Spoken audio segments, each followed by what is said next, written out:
Screen पे एक article देख रहे हैं। एप्पल ने एक ऐसा ऐलान कर दिया है जिस ऐलान के बाद ऐसा लग रहा है जैसे कि जो कुछ भी चल रहा है भारत और अमेरिका के बीच में वो जल्द ही समाप्त होगा और ये ट्रेड वॉर समाप्त होकर रिश्ते फिर नॉर्मल होंगे। जानेंगे आखिर एप्पल ने ऐसा क्या ऐलान किया है। तो वहीं दूसरी तरफ भारत ने भी अब एक्शन लेना शुरू कर दिया है। कॉटन को लेकर भारत ने सबसे पहला एक्शन लिया है। जियोपॉलिटिक्स में बहुत कुछ चल रहा है, हमेशा की तरह जानने को मिलेगा बहुत कुछ, इसलिए वीडियो को अंत तक जरूर देखें। अमेरिका ने व्यापार युद्ध छेड़ तो दिया है, लेकिन इस व्यापार युद्ध का भारत के ऊपर कोई खास असर होता हुआ नहीं दिख रहा। भारत ने इसके लिए जो असर होगा उसके लिए उपाय भी ढूंढने शुरू कर दिए हैं। एक तो भारत की तरफ से ये कहा गया, स्क्रीन पर एक आर्टिकल देख सकते हैं कि भारत बड़े ही आराम से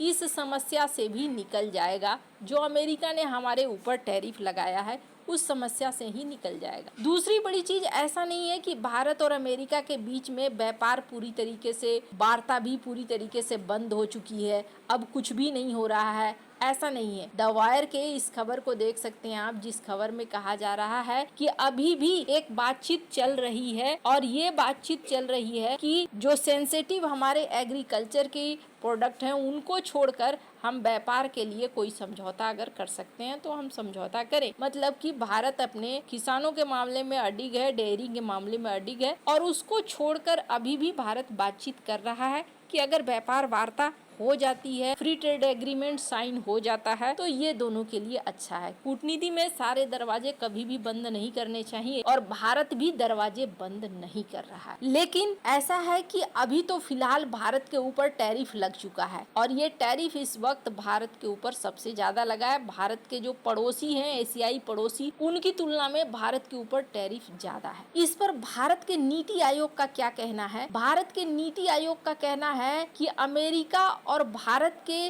जो बातचीत है, ट्रेड का बातचीत है, उसको ना साइड शो की तरह रखो, यानी कि मेन शो की तरह रखने की जरूरत नहीं है। साइड में ये चीजें चल रही हैं और अपना जो एक्सपोर्ट है वो अलग अलग लेवल पर अलग अलग देशों की तरफ करना शुरू कर दो। ये एक सबसे बड़ा फॉर्मूला है जो भारत ने अपनाना भी शुरू कर दिया है। जिस तरीके से सी फूड को भारत ने अब यूके, जापान, यूरोप इनकी तरफ भेजना शुरू कर दिया है, तो नीति आयोग ने भी यही कहा है। इसके अलावे सबसे बड़ी मार कहाँ पड़ रही थी? सबसे बड़ी चोट पड़ रही थी टेक्सटाइल के सेक्टर में। इस सेक्टर में भारत को एक बड़ा दबाव देखने को मिल रहा था। अब इस क्षेत्र के लिए भारत ने एक बड़ा फैसला लिया है और वो फैसला ये है कि कॉटन यानी कि रुई के आयात में भारत ने टैक्स लगाना बंद कर दिया है। 11% का आयात शुल्क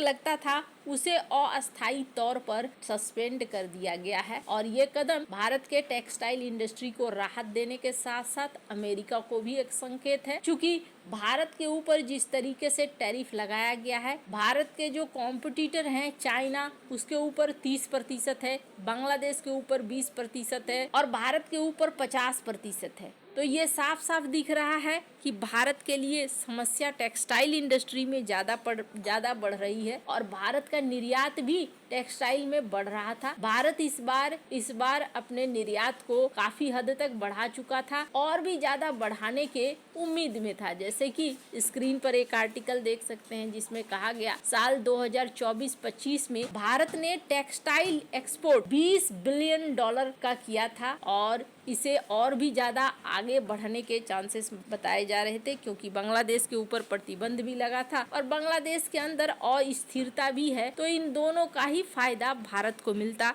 चाइना के साथ अमेरिका की तनातनी का फायदा मिलता। लेकिन इसके उलट यहाँ पर हुआ ये कि भारत के ऊपर ही टैरिफ ज्यादा लग गया है, जिसकी वजह से अब भारत ने कॉटन के ऊपर से इंपोर्ट ड्यूटी हटा ली है, जिसका फायदा ये होगा कि भारतीय व्यापारियों को थोड़ी राहत मिलेगी। लेकिन इसके अलावे कई सेक्टर हैं जिसको लेकर भारत बातचीत कर रहा है और भारत ये कह रहा है कि उनके ऊपर जो 25% का टैरिफ लगा है उसे भी हटा दिया जाए, जो बेस टैरिफ लगा है, और 0 टैरिफ पर हम कोई व्यापार वार्ता को संभव कर सकें और फ्री ट्रेड एग्रीमेंट साइन कर सके। तो मामला अभी भी ऐसा है कि बातचीत हो रही है, अटका पड़ा नहीं है और भारत अल्टरनेट रास्ते ढूंढ रहा है। पर इन सब के बीच में ना सबसे बड़ी चीज एप्पल ने कर दी है। एप्पल अब बहुत कॉन्फिडेंट होकर एक बहुत बड़ा बयान एप्पल ने दिया है और इस बयान का मतलब दुनिया में एक बहुत बड़ा संदेश जाना है। भारत के लिए एप्पल का ये ऐलान बहुत ज्यादा खास है। एप्पल ने हाल ही में एक बड़ी घोषणा की और इन्होंने कहा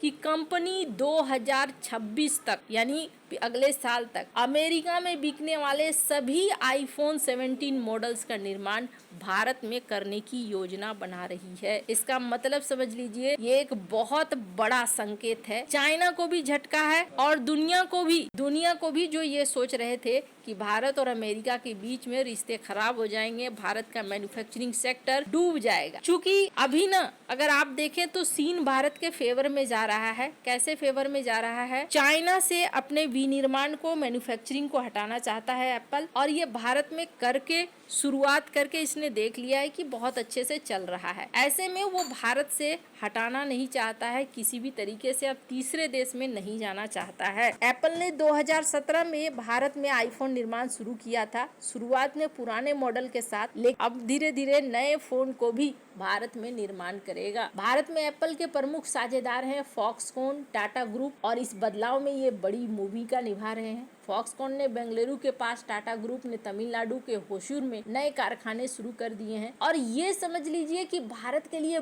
बहुत ज्यादा खास है। क्यों खास है? पहली बात तो ये कि एप्पल को भी फायदा है। एप्पल को कैसे फायदा है? भारत में अगर बात करें प्रति यूनिट असेंबली की लागत है 15 से $25। अमेरिका में ये लागत है 70 से $85। भारत में श्रम की लागत है $2 प्रति घंटा, अमेरिका में 20 से $25 प्रति घंटा, यानी काफी कम है अमेरिका की तुलना में। भारत की सरकार PLI स्कीम और भी कई सारे प्रोत्साहन वगैरह जारी कर रही है, जिसकी वजह से एप्पल भारत में और निवेश करना चाहता है। और सबसे बड़ी बात यह है कि एप्पल का ये कदम भारत के लिए बहुत खास है। एक तो एप्पल खुद में एक बड़ा ब्रांड है और एप्पल का ये संदेशा कि हम 2026 तक सारे लॉन्च करेंगे यहीं से, ये बता रहा है कि भारत का मैन्युफैक्चरिंग अब आगे बढ़ेगा और कोई भी जो रुकावट आ रही है वो आने वाले दिनों में दूर होगा। एप्पल का डिसीजन एक ब्रांड की तरह बहुत ज्यादा मायने करता है और माना जा रहा है कि अमेरिका और भारत के बीच भी जो ये टेंशन वाले हालात हैं,